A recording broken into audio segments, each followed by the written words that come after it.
माहिद को पता चल गया है अपनी अम्मी की डायरी के बारे में और कान खड़े हो गए हैं उस इंसान के जो बार बार हमला करवाने की कोशिश कर रहा है माहिद पर। सहर ने माहिद की जान तो बचा ली है और अब उसे वो बाहर ले जाने की कोशिश करती है, तभी अचानक से उसके मुंह से निकल जाता है कि हमें समझ नहीं आ रहा कौन ऐसा इंसान है जो इस घर में आपकी जान का दुश्मन है। और शायद इसी बात का पता आपकी अम्मी को चल गया था, तभी तो उन्होंने डायरी में लिखा था। और ये बात सुनकर माहिद चौंक जाता है कि हमारी अम्मी की कोई डायरी भी है। और शहर से जब वो पूछता है तो वो कहती है कि हाँ, हमें वो डायरी वहाँ मिली थी और हम बार बार सोच रहे थे कि वो डायरी आपको दिखा दे, लेकिन हमें ये भी पता था कि अगर आपने वो डायरी पढ़ ली तो जिस तरीके से आप अभी बौखला रहे हो इसी तरीके से बौखला जाओगे और फिर आपको कंट्रोल करना या फिर आपको समझाना बहुत मुश्किल हो जाएगा। इसीलिए हमने पहले सोचा कि पूरी तहकीकात कर लेते हैं कि आखिर है कौन जो आप पर और आपकी अम्मी को उसने ख़त्म किया, रास्ते से हटाया,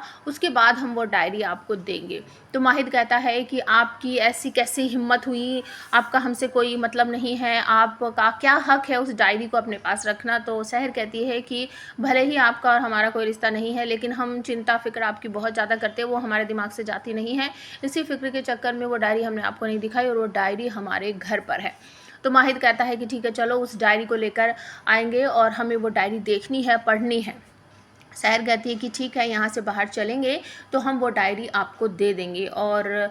सहर पूछती है कि इस घर में ऐसा कौन है, हमें तो ऐसा लग रहा है कि यही है कोई जिसने आपकी अम्मी को भी रास्ते से हटाया, और वो उसे कैसे पता चला कि ऐसा कुछ हमारे हाथ लग गया है और हम उसकी तफ्तीश कर रहे हैं। तो माहिद उस समय जो लेटर उसके हाथ से उड़कर गायब हो गया था उसके बारे में बताता है सहर को कि उस दिन वो लेटर मिला था ना हमें, वो गायब हो गया था, उड़ गया था, हमें मिला ही नहीं। शायद उस इंसान को वो लेटर मिल गया है और वो समझ गया है कि हमारे पास कोई पुख्ता सबूत है, इसीलिए वो हमारे साथ ऐसा कर रहा है। तो सहर और माहिद ये तय करते हैं यहाँ से बाहर जाते ही हम पुलिस वालों को बुलाएंगे और अपनी अम्मी का जो केस है उसको रीओपन करवाएंगे। बिल्कुल ऐसा ही होता है, आधी रात को पुलिस बुला ली जाती है और जब चाचा जान और चाची जान को पता चलता है कि 89 मंजिल में पुलिस आई है तो वो दोनों बहुत